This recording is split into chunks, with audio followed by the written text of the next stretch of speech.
My name is Heinisch, and on behalf of our team, I am presenting the poster Towards Green Computing, a survey of performance and energy efficiency of different platforms using OpenCL. This slide shows the full poster, which is also available online. In the following, I am going to split it up into sections to make it easier to explain and follow going from top to bottom. OpenCL has opened up many hardware options to programmers ranging from standard x86 processors to general-purpose GPUs, ARM devices, and even field-programmable gate arrays or FPGAs. In the past, most applications were developed for a specific CPU architecture with little need for portability. While the x86 architecture was in most cases the only option for computationally intensive problems, these processors were unsuitable for most mobile applications like smartphones or wearables due to the high power consumption and need for external support circuitry. Low-power ARM-based processors could easily be integrated into battery-powered mobile devices but lacked the computational resources, for example, dedicated floating-point units and support for large amounts of RAM or high-speed data buses. The use of FPGAs, ASICs, and GPUs was limited by the high cost of software and hardware development. This has changed drastically in the recent years, with increasingly power-efficient x86 hardware, multi-core ARM-based system on chips, and the widespread adoption of low-cost consumer GPUs. With all these hardware options readily available, the question arises which combination of devices is best suited to solve a given set of problems. The answer depends not only on the time to solution, but also on the energy to solution and the price of the hardware. This is not only the case with battery-powered mobile devices, but also with HPC cluster systems due to the financial and practical limits on power consumption and cooling. The energy required to reach the solution becomes increasingly important as battery-powered systems have to handle computationally intensive tasks, for example, image processing or machine learning. Even for data centers or HPC facilities, the energy cost over the lifetime of the system can be higher than the initial acquisition cost. This makes green computing an ever more important topic. This study aims at using complete self-contained real-world examples from computational physics and mathematics, as well as signal and image processing, to show the portability of a given implementation without special device-specific optimizations in terms of time and energy to solution for different platforms. Due to its versatility and support by many different manufacturers, OpenCL is perfectly suited for these kind of tasks. Hence, this study can not only help answer the question of which kind of hardware is best suited for a given problem set, but it also investigates the capabilities of OpenCL on a variety of hardware platforms. In total, we chose 4 different test cases specifically to represent not just micro-benchmarks, but rather a selection of real-world problems comprised of more abstract benchmark cases and completely self-contained filters or simulation implementations. So, specifically, these test cases include a 2D median filter, which was selected because it is a common nonlinear edge-preserving filtering technique typically used to reduce image noise. It is most often applied as a standalone filter in image editing or as a pre-processing step in image recognition or classification. As such, it is used in real-time image processing systems on embedded devices, which are often constrained by power limitations. The idea behind median filtering is to replace each pixel with the median of a window of n neighboring pixels. As image processing is mostly done on integer data types, this example was implemented solely using integer operations and does not use floating point variables. A 4K image was used as input and 4,000 frames processed to avoid single execution artifacts and to provide a realistic workload.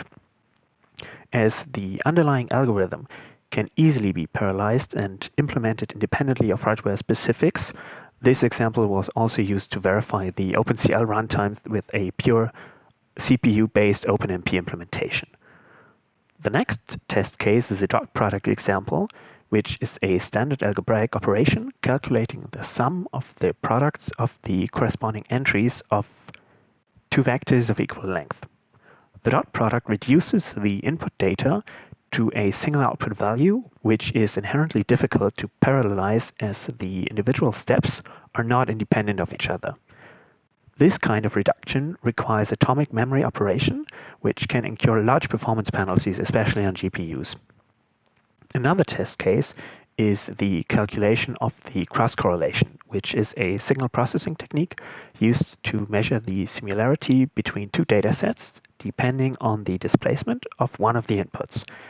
It is typically used for pattern recognition or machine learning, for example, 1D speech recognition, or 2D image pattern matching, or to find statistical links between datasets, for example, in climate science. We discuss these two examples in more detail on the full version of this study available on arXiv. The last test case is a small 2D plasma simulation using a Runge-Kutta differential equation solver. Numerically solving differential equations is a problem encountered in many fields, not just computational mathematics and physics, but also engineering and economics. Runge-Kutta methods are a set of iterative algorithms widely considered as one of the de facto standards to numerically approximate the solution of these equations. This specific test case was not just implemented as a microbenchmark of such a solver, but as a full 2D simulation running for several thousand time steps. It is very well suited to compare the influence of floating point precision on the time and energy to solution by executing the same algorithm using both single precision and double precision floating point variables. An open source implementation with a corresponding physical problem used in current mathematics and physics research was chosen as basis for this test case to be as close to real-world applications as possible. The hardware used for this study was selected to represent different architectures and vendors while focusing on typical platforms widely available on the market and in use in scientific high-performance computing. It was not limited to enterprise-level devices, as for example image processing is required to run on lower-end systems or embedded platforms.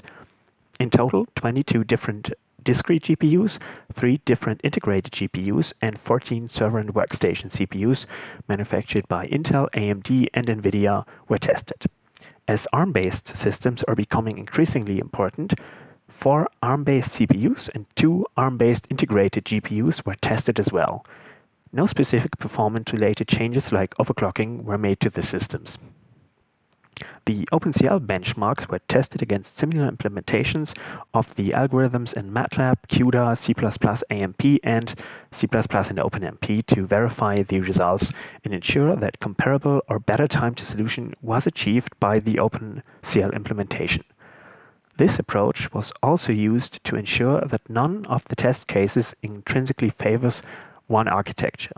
When possible, different OpenCL workgroup sizes were tested and only the best results used.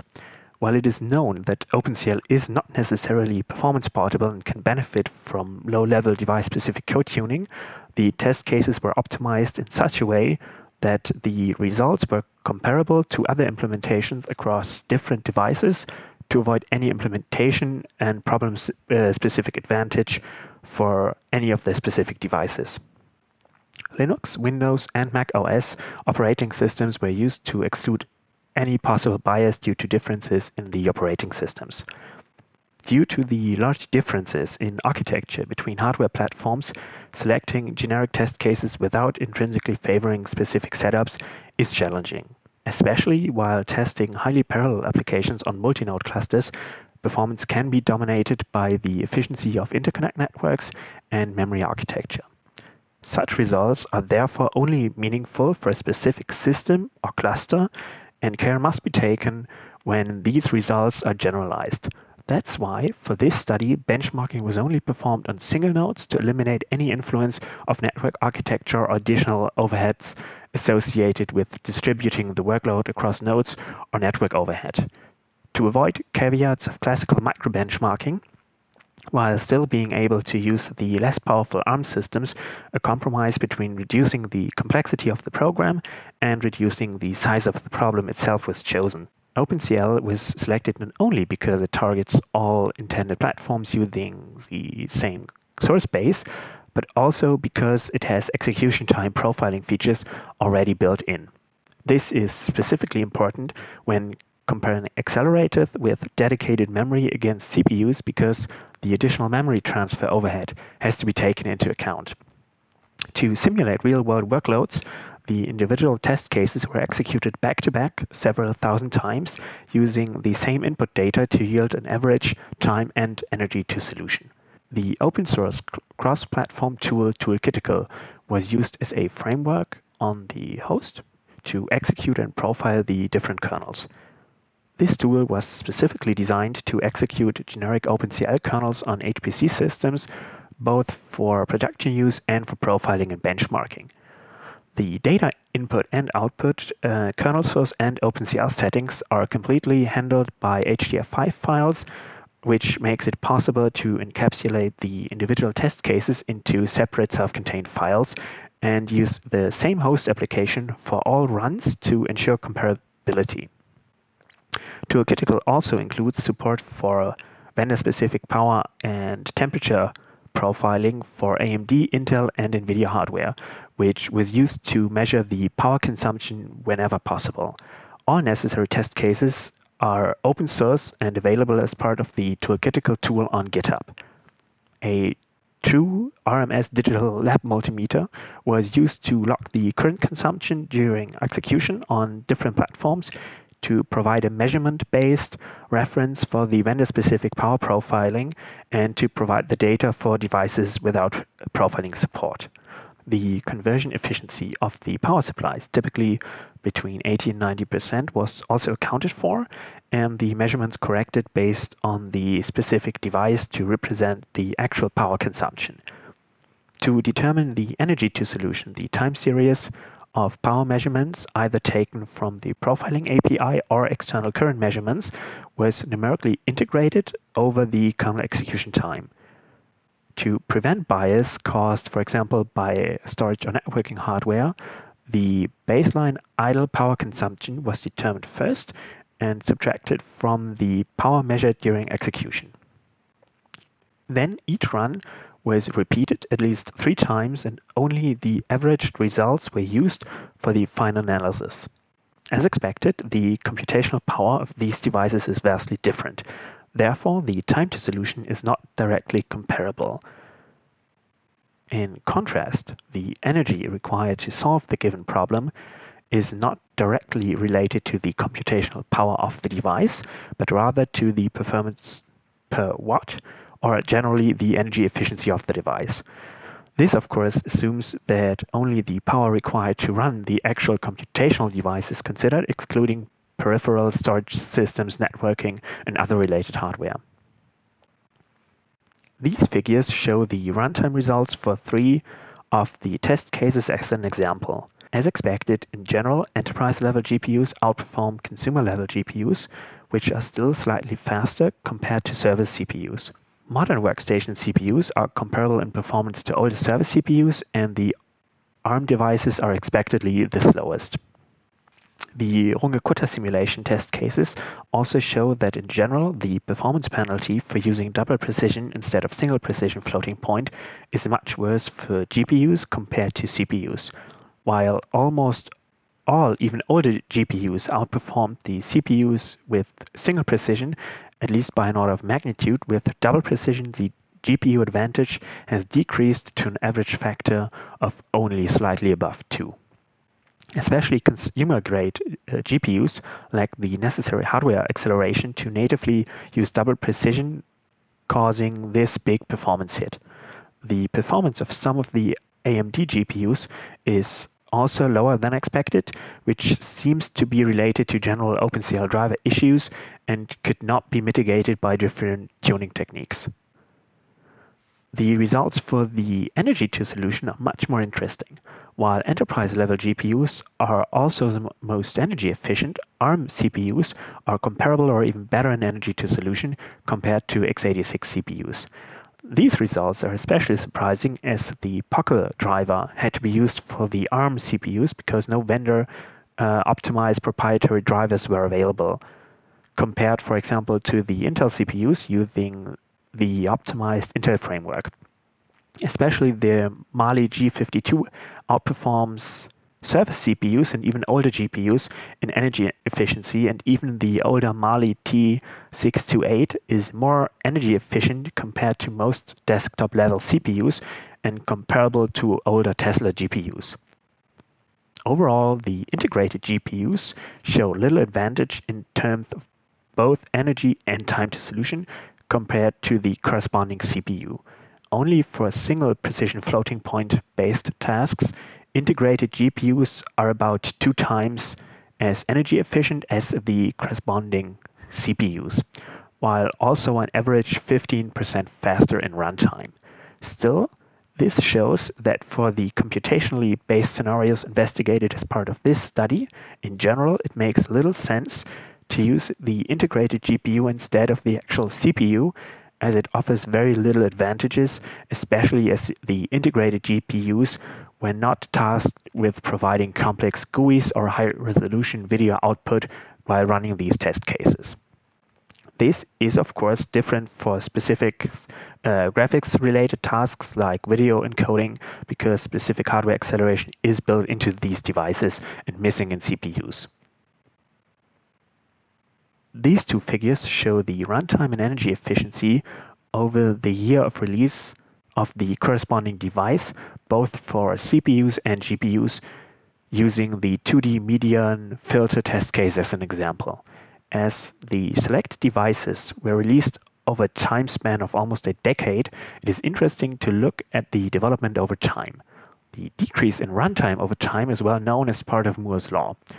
While some decrease in runtime can be observed over time, no statistically significant trend is obvious, which is primarily due to the homogeneous selection of devices. Server CPU, for example, from 2014 is still faster compared to an embedded CPU from 2019. As the energy efficiency is not directly linked to the computational power of a device, the development of the energy over time is more representative. It is obvious that GPUs are getting more energy efficient much faster compared to CPUs, which, among other things, is also related to the different and more task-specific architecture of GPUs. Considering the present results for runtime and energy efficiency and also these future trends, it makes sense to target GPUs in as many applications as possible, as they already outperform CPUs in most heavy computational tasks and are also getting more energy efficient faster. So, in summary, the energy efficiency improves by about a factor of 1.22 every 2 years for CPUs and by 1.5 every 2 years for GPU. On average, GPUs are between a factor of 2 up to 20 times better in terms of runtime compared to CPUs, and about an order of magnitude more power efficient. For most tasks, the integrated GPU are up to a factor of 3 times slower compared to the corresponding CPU and comparable in energy efficiency. ARM-based CPUs are of course not as fast as most x86-based CPUs, but comparable in energy to solution, and modern Mali GPUs already outperform most x86-based CPUs in energy efficiency. This makes ARM-based devices not only an alternative in power-constrained applications, but also a good basis for massively parallel high thread count, high-performance computing clusters aimed at executing highly parallel tasks with little per-task computational requirements. It is also noteworthy that the OpenCL kernels were able to run out of the box on all devices and no specific changes were required at all, showcasing the portability potential of OpenCL across a vast number of different platforms. As part of this study, we were also able to validate the primarily heuristics-based built-in vendor-specific power profiling tools against an external high-quality true RMS lab multimeter, which showed that all profiling measurements were within 15% of the external power measurements. For more information and the full results for all test cases, please take a look at the full paper on arXiv or visit our GitHub page using the links or QR codes on the right. Thanks.